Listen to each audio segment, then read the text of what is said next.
Section 1.3 is going to discuss slope fields and solution curves. We're working our way up to finding approaches to solving differential equations explicitly via computation. But in this section, before we get to that, we're going to talk about how to geometrically identify what a solution curve might look like. In other words, a way to approximate solution curves geometrically. So first I begin with a note here. It says, suppose that we have a differential equation of the form dy dx equals f of x. So you'll notice here that the variable that we're differentiating with respect to x is the only variable occurring in the function on the right-hand side, f of x. In this case, the fundamental theorem of calculus tells us that we can solve this via integration. In other words, if we just integrate both sides with respect to x, the integral is going to undo the derivative on the left-hand side, leaving us with y. And so you can see that right here. All right, so that's a very direct way to solve a very simple differential equation. However, in this section, we're going to focus on slightly more complicated differential equations, specifically ones of the form dy dx equals f of x, y. That is, the function on the right-hand side is a function of both x and y, and thus we can no longer just solve via direct integration. All right, so to get started, let's talk about what a solution curve is. A solution curve is the differential equation y prime equals f of x, y is the graph of a solution of the equation. That is, it is a curve in the xy plane whose tangent line at each point xy has a slope m equals f of xy. All right, that's an important piece of this definition here. So if you recall back to your time in Calc 1, whenever I teach Calc 1, I tell my students the most important thing to remember from Calc 1 is that the derivative is the slope of the tangent line.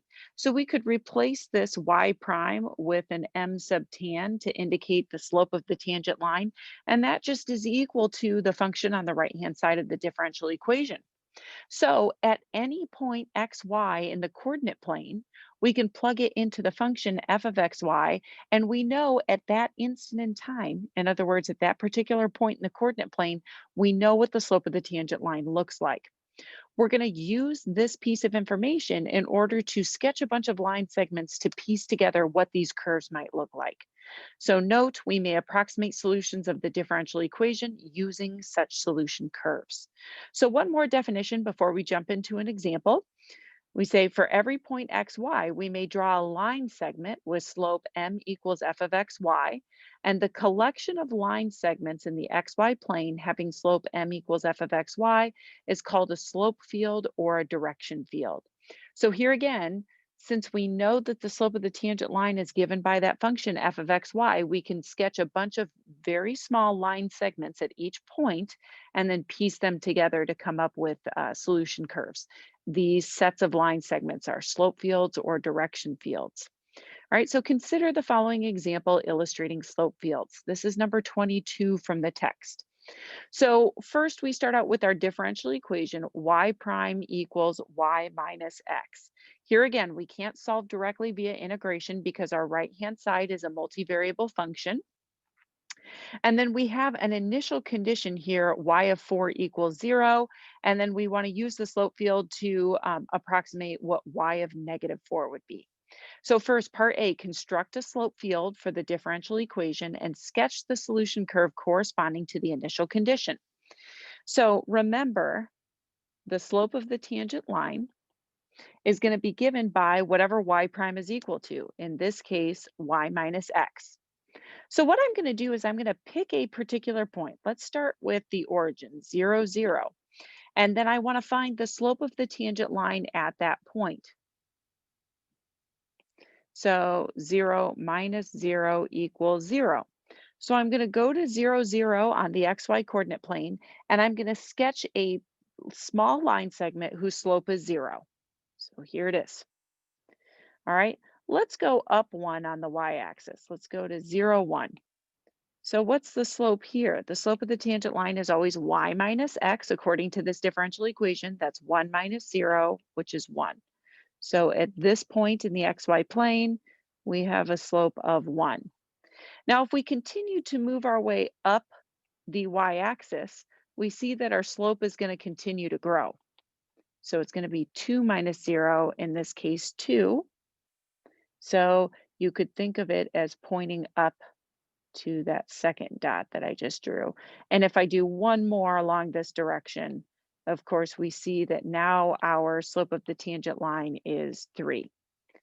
And we're just going to continue to keep climbing. So we would point up there, right? So I'm just going to kind of sketch a few more of these in. They're getting more and more vertical. Let's move along the x-axis. So let's go 1, 0. Here, our slope of our tangent line is going to be 0 minus 1. Gives me a slope of -1.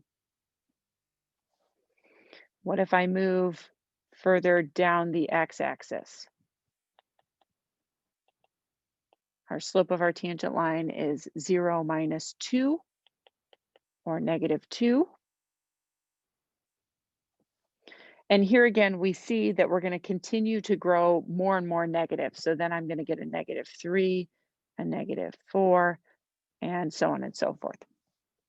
Okay, so what we've done is we've determined the slope of the tangent lines along the positive x and positive y axis. I don't expect you to fill in every single point in this coordinate plane that's shown, but I want you to do enough so that you can see what's happening. Now, right now, it's still a little bit unclear. So use your judgment as to how many points you need to fill in. Let's look at 1, 1. So 1 minus 1 is 0. So all along y equals x, where the x and y coordinates are equal, those are all going to be 0. So I'm just going to fill those in. And I tend to like to find patterns like this. So what about this point 1, 2? So the slope of the tangent line is 2 minus 1, which is 1. 2, 3 is going to have a slope of 1. 3, 4 has a slope of 1. All of these points along this diagonal have a slope of 1. All right, and so this happens to be the line y equals x plus 1. We'll see this later on in the semester, but this is going to be called an equilibrium solution. It kind of has some special properties, but for now we'll just leave it. Let's continue along these diagonals. So how about if we go over 1 and up 3? So I'm making a point here. That's 3 minus 1, which has a slope of 2. And then all of these are going to have a slope of 2.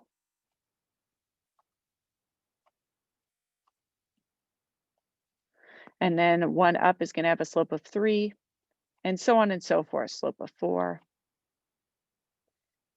And so they just keep getting more and more vertical. All right, so again, do as many as you feel you need to kind of get the sense of how these solution curves are looking. And I'm going to just change my color and draw some solution curves in orange. What these curves are looking like is something like this above that equilibrium solution. You can see that they're heading upward. All right, let's look at what's happening below that equilibrium solution, y equals x plus 1. So I'm going to switch back to black. All right, how about 2, 1? So that's right here. The point 2, 1 is going to have a slope of -1, as are all of the ones along that diagonal.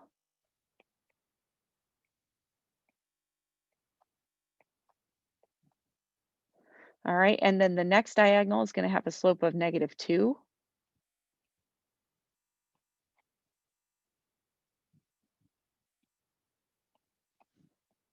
And a slope of -3, and so on and so forth. So again, they're starting to get more and more vertical, but they have a slightly negative, whoops, that one was here, a slightly negative approach. And so here again, you can see what these solution curves are going to look like. They come near the equilibrium curve, but then have a sharp turn downward. All right, can you see what's happening with these line segments here? All right, we would specifically like to sketch the curve where y of 4 equals 0. So what does that mean? I'm going to write that off here in the margin. Y of 4 equals 0. This means when x equals 4, y equals 0. In other words, we want to pass through the point 4, 0. So I'm going to draw this solution curve in red. Let me find the point 4, 0 on my plane. 1, 2, 3, 4. Here it is in red. And all I want to do is I want to sketch the solution curve that passes through that point. Now, this is a sketch, right? This is not an exact drawing, but it would look something like this. All right, let me darken that a little bit. Let me erase a little bit over here. There we go. Okay, so in red is our solution curve. Sketch the solution curve corresponding to the initial condition. All right, so that's what we have in red here. And then part B just says use that solution curve that you just sketched to estimate the value at y of -4. So here again, let's find -4 on the x-axis. So 1, 2, 3, 4. And then move down to that red curve. And let me make this different color yet. Let's do purple. And that looks like roughly this point right here. So come across, and that is 1, 2, 3, -3 on the x-axis, or excuse me, on the y-axis. So I'm going to write that as y of -4 is roughly -3. All right, and this makes sense because you can see that all of those solution curves below the equilibrium solution, as they get larger and larger, negative x values are getting closer and closer to that equilibrium curve, y equals x plus 1. So I'm going to say the curves are close to y equals x plus 1. And so here, y of -4 would be -4 plus 1, which gives us -3. All right, so that makes sense. But our answer to part B, just looking at the graph, is y of -4 equals -3. All right, so on the very next page here, I have a note, says some slope fields can be very tedious to graph by hand and are best left to computer algebra systems. I will only expect you to be able to sketch reasonable slope fields. So what I mean by this is, even though I'm allowing graphing calculators in this course, if I give you a function that is even the slightest bit complicated, for example, y prime equals sine of y, without a calculator, you're not going to know the values of the slope of the tangent line. And with a calculator, you're still going to be plugging in every single different y value just to estimate what that line segment is going to look like. So I will only have you do very simple differential equations, typically that are very basic polynomials that you can compute in your head, because even then we just saw they're very tedious to sketch all of those line segments. So do just keep that in mind. All right, so that was the first part of our notes. Now we're going to move on to a theorem that is very fundamental in the study of ordinary differential equations, and that's the theorem of existence and uniqueness of solutions. Now, before we dive in, I just want to make one comment here. If you are the type of student that really likes to follow along in the book, I just want to point out that the way that I state this theorem and the way that I solve these problems does differ a bit from the way the book states it. The book states this theorem kind of in one fell swoop and just states it and doesn't separate existence from uniqueness. They just do it all in one. I find this to be very confusing. And so what I did is I reworded the statement of this theorem so that you can really see when existence is guaranteed and when uniqueness is guaranteed. And I think it clarifies some things. All right, so let's dig in here. This is theorem 1 from section 1.3. I want to consider the initial value problem, dy dx equals f of xy, and initial condition y of a equals b. All right, part 1 is just going to concern itself with the existence of a solution. If f of xy is continuous on some rectangle R in the xy plane that contains a point A, B in its interior, then for some open interval I containing A, there exists a solution. All right, so the takeaway here is that number one, we need continuity of our function f of xy. And we need to be able to contain the point AB in the interior of a rectangle within that domain of continuity. If we can do that, okay, this is a geometric interpretation. If we can contain the point AB in a rectangle contained in the domain of continuity, then we can guarantee existence. All right, let's look at uniqueness. Number two, if f of x, y and its partial derivative f sub y of f of x, y are continuous on some rectangle, and if you can contain the point A, B in the interior of the rectangle, then a solution exists in your interval. We know that it exists by part one, and then it also is unique. So the key thing to remember here is that existence only hinges on the continuity of f of x, y. Uniqueness hinges on the continuity of f of x, y, and it's partial with respect to y. So if you want, you could express this as partial f, partial y, if you're more familiar with that notation. All right. So when you're solving these types of problems, I'm going to be looking for a couple of things. Did you find the domain of continuity of f of x, y? Did you find the domain of continuity of its partial with respect to y? And then if you found both of those, were you able to draw a rectangle that contained the point in the interior and stays within that domain of continuity? So I'm really looking for a graphical interpretation in these problems.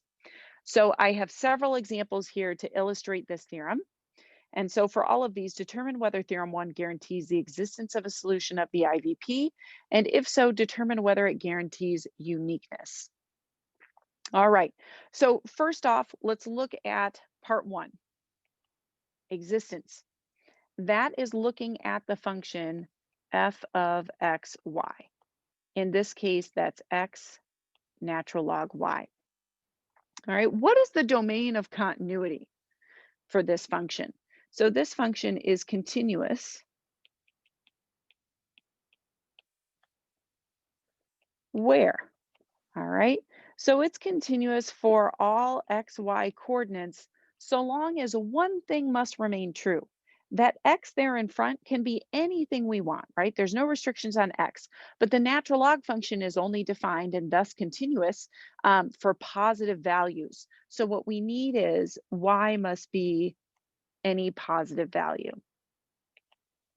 All right, so what I'm going to do is I'm going to take my highlighter and I'm going to highlight every part of the domain of continuity of f of x, y.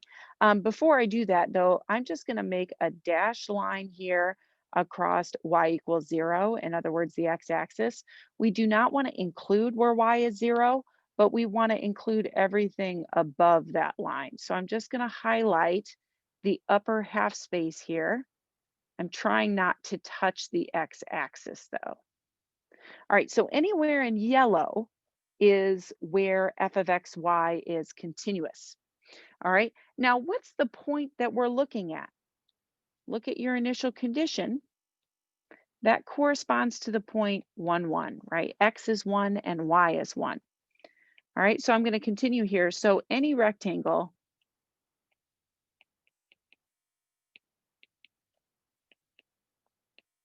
lying above the x-axis containing the point 0, 0, or excuse me, containing the point 1, 1 in its interior suffices. So just give me one example of a rectangle. So here's 1, 1. Sketch one example of a rectangle that has 1, 1 in its interior and lies completely in the domain of continuity. So here's one rectangle that you could draw, but there's infinitely many. So you might have also drawn this red rectangle. You could draw a very large rectangle as long as it's contained in the yellow and also has that point in its interior, meaning not in the boundary, then that's enough to guarantee the existence. All right, so let's just write out our conclusion here. Existence is guaranteed. Oops. All right, so we've answered half of the problem. It says determine whether theorem 1 guarantees the existence of a solution of the IVP. Yes, we just guaranteed existence. Then it says if so, determine whether it guarantees uniqueness. So now we want to look up at part 2 of the theorem. We've already identified the domain of continuity of f of xy. Now we need to look at its partial derivative. So down below, I'm going to start step 2. Let's compute the partial of f with respect to y. Remember, x is just considered like a constant out front. And then the partial with respect to y is going to give us a 1 over y. In other words, x over y. This is a rational multivariable function. We know that rational functions are continuous everywhere they're defined. And in particular, this is defined everywhere except for when y equals 0. So I'll just make a note here that this is continuous on the set of points x, y, so long as y is non-zero. So as it turns out, we could actually include all of lower half space for continuity of the partial. But again, we're just avoiding that x-axis because that's where y equals 0. So as it turns out, all of the rectangles that we drew in step 1 also suffice for step 2, right? They'll all also be in this domain because I should just note here, all of this is also orange. We're just avoiding that x-axis. So I'll make a note, thus any rectangle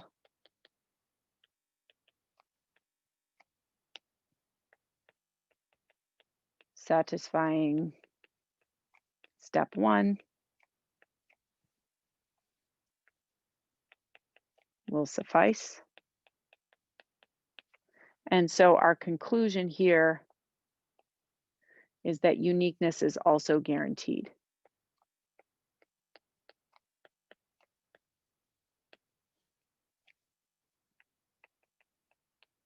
All right, I'm going to box both of those in since that's our conclusion. Both existence and uniqueness is guaranteed in this case.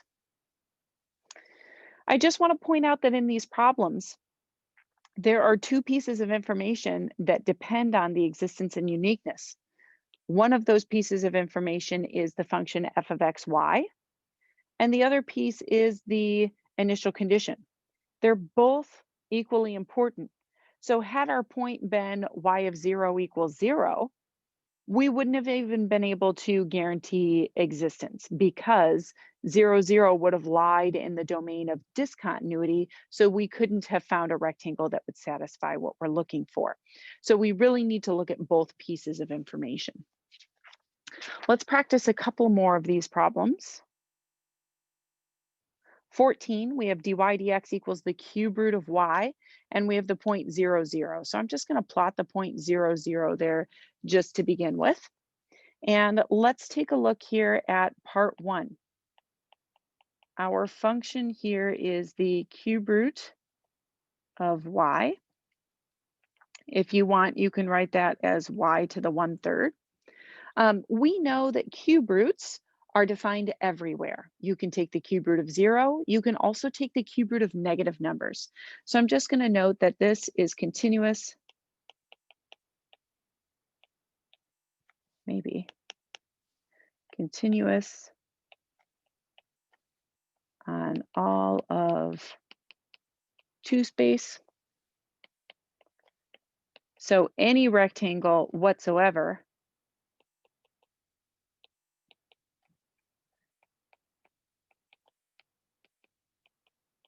containing 0, 0 in the interior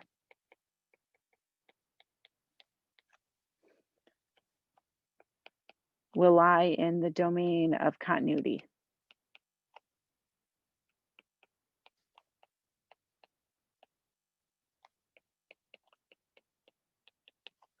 All right, conclusion, we can guarantee existence.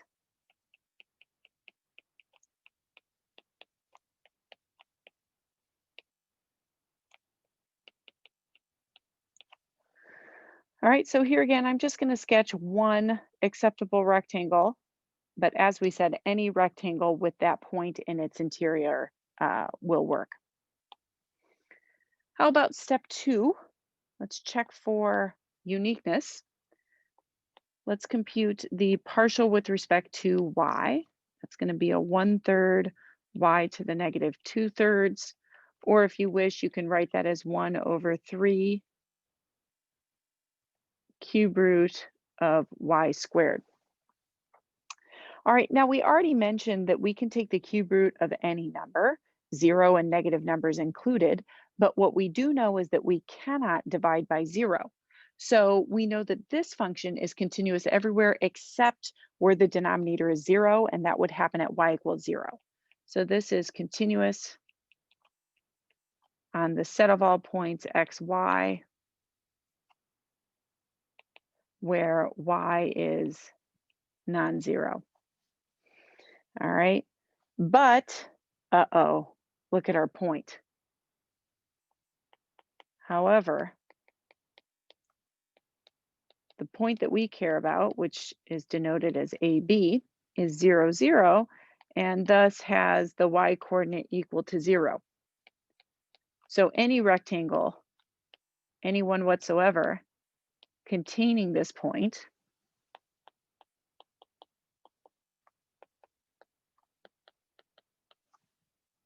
will contain points of discontinuity.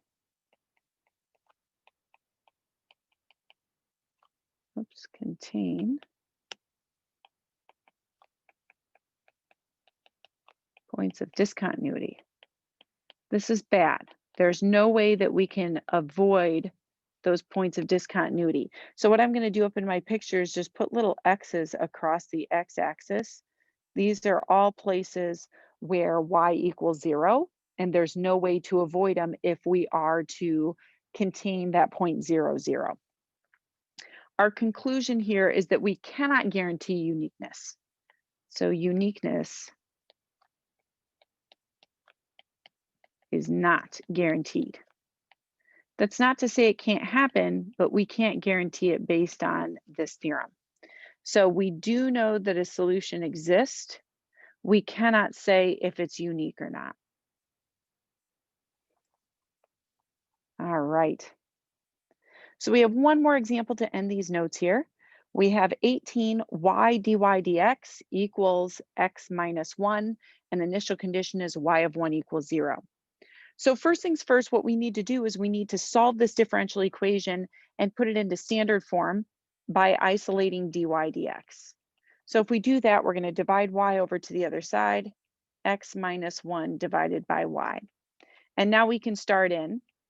Our function f of x, y is x minus 1 over y. Again, this is a rational function. We know rational functions are continuous everywhere. And so the only place where this function is not defined, or thus is not continuous, is when y equals 0. So we're continuous on the set of points x, y, so long as y is non-zero. All right. So now let's take a look at our point. Our point here, I'll list it as AB, has an x coordinate of 1 and a y coordinate of 0. Our y coordinate is 0, which is bad. So if I plot this, here's the point, 1, 0. But we are discontinuous along y equals 0.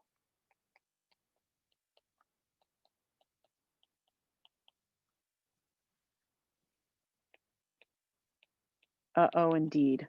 All right, However, our point AB, which is 1, 0, has a y coordinate of 0. So by the same reasoning as part 2 of the previous problem, any rectangle containing that point is going to contain points of discontinuity. So I'm just going to say, as in part 2 of problem 14,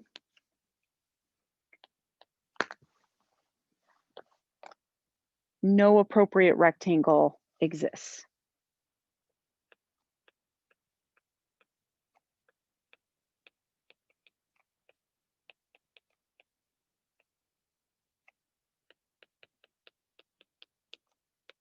sad face. And our conclusion here is that existence is not guaranteed.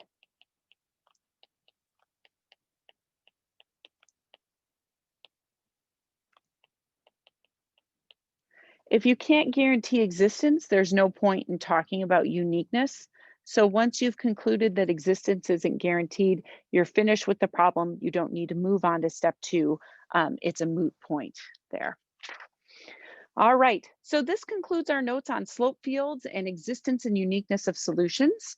And in the subsequent section, we're going to finally start talking about how to actually solve for solutions of differential equations.